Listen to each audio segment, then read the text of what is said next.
bankruptcy court. Out of bankruptcy, the Year financial downturn of the past. Bankrupting 4 companies 4 times. 4 times. बेशक family background अच्छा रहा हो, लेकिन अगर ट्रेड्स, बिहेवियर और एजुकेशन अच्छी नहीं है तो एक हीरो, एक जीरो भी बन सकता है। Welcome early birds to this video, जिसमें हम आज डोनाल्ड ट्रंप से रिलेटेड ऐसे क्वेश्चंस को फाइंड आउट करेंगे और लास्ट में जानेंगे कि उन्होंने अपने बिहेवियर में ऐसे कौन से कैरेक्टर्स, कौन से पाथ को फॉलो किया जिससे वो इतनी बड़ी सक्सेस को अचीव कर पाए। Questions which we are going to find out. Number 1, how he become bankrupt.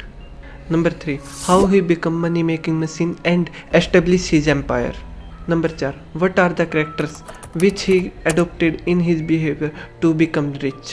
Number 1, how he become bankrupt. Donald Trump ने कभी खुद ये डिक्लेयर नहीं किया कि वो बैंकरप्ट हो गए हैं. I have never gone bankrupt, by the way. I have never. But several times he filed Chapter 11 bankruptcy when his hotels, casinos become bankrupt.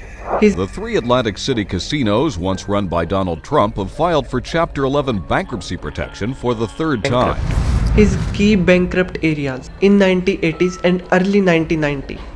Real estate और उनके कसिनो पर बहुत सारा डेट आया, जिसकी वजह से वो बैंकरप्ट हो गए थे। The New York Times detailing how Donald Trump bankrupted his Atlantic City casinos but still earned millions. Due to bankruptcy, several his business also affected, like Trump Taj Mahal, Trump Plaza Hotels, Trump Castle Casino, Trump Hotels.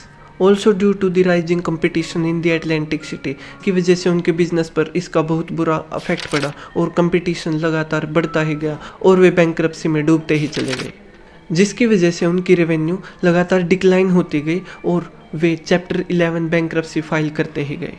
की reasons behind Trump's business bankruptcies. Number 1, high debt levels.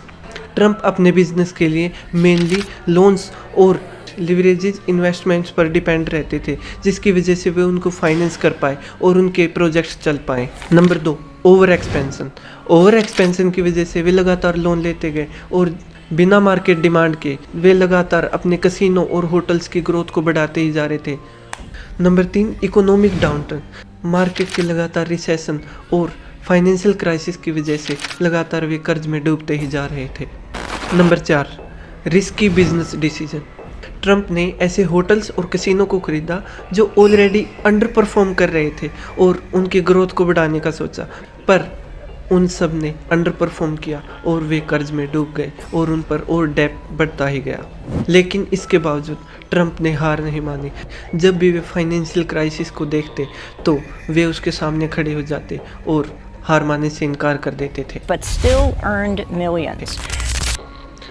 आगे देखेंगे कि उन्होंने ये सब कैसे किया और दोबारा अपने एम्पायर को कैसे खड़ा किया। Number 2, how he become money making machine and establish his empire and what strategy used by him.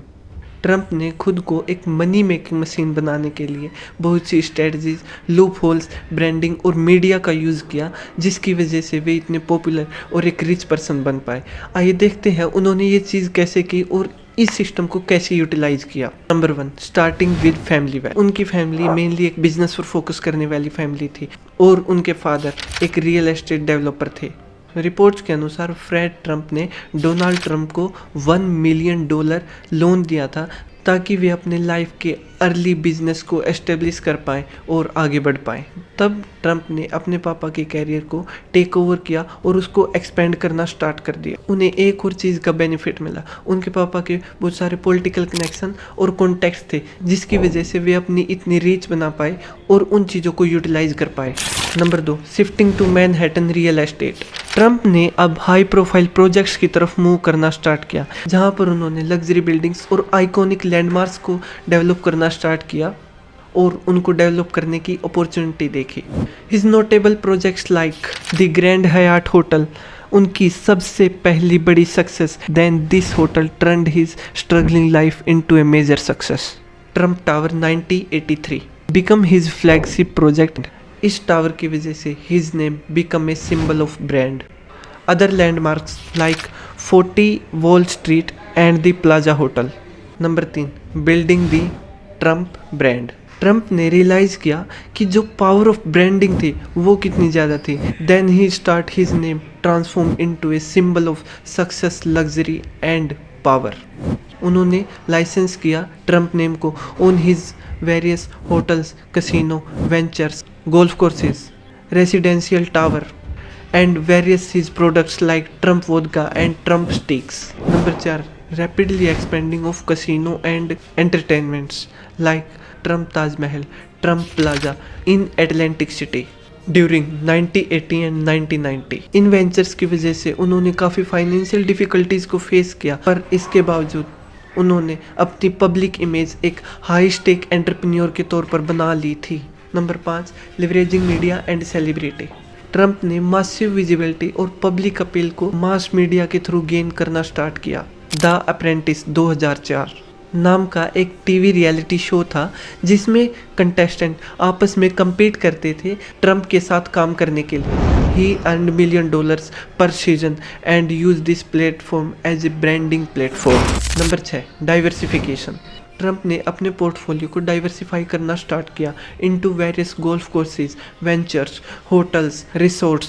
उन्होंने एक बुक भी लिखी, the art of deal, which becomes the best seller of the year. Number 7, negotiation and deal making. Trump ने tough negotiator की position achieve कर ली थी, जिसकी वजह से वो बैंक पार्टनर्स के साथ में अच्छे रिलेशनशिप बना पाए और फेवरेबल डील्स को साइन कर पाए। इसी वजह से बैंकरप्सी के चलते भी वे अपनी पर्सनल वेल्थ को प्रोटेक्ट कर पाए और अपने प्रोजेक्ट्स को रिस्ट्रक्चर कर पाए, which ultimately enabling his business to survive. Number 8, taking calculated risk. आमतौर पर वे अपने प्रोजेक्ट्स के लिए लोन और फाइनेंस लेते ही रहते थे। बहुत से उनके वेंचर्स फेल भी हुए, लेकिन जब वे सक्सीड होते तो उनका सारा का सारा कैलकुलेटेड रिस्क उनका पे ऑफ हो जाता। Number 9, strategic use of debt and bankruptcy. Trump अपने प्रोजेक्ट्स के लिए लोन और डेट लेते थे बैंक से या किसी दोस्त से to finance his large projects. जब प्रोजेक्ट अंडर परफॉर्म करता then he file chapter 11 bankruptcy to restructure his product and protect his personal finance loss. This strategy allowed him to protect his personal wealth while keeping his business afloat. Number 10, leveraging political and legal system. Out of hundreds of deals that I've done, hundreds, on 4 occasions I've taken advantage of the laws of this country.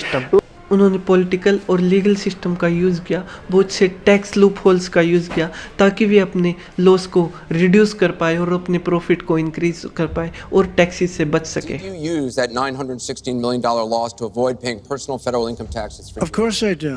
Of course I do. Key takeaways. Donald Trump's wealth building strategy was a combination of inherited resources, branding of his name as a success, taking calculated risk, leveraging debt and publicity. Despite setbacks, his ability to bounce back and capitalization on his personal brand played a crucial role in his financial success. Number 4. What are the characters and the things he adopted in his behavior to achieve this level of success and richness in his life? Number 1. Thought is the thing.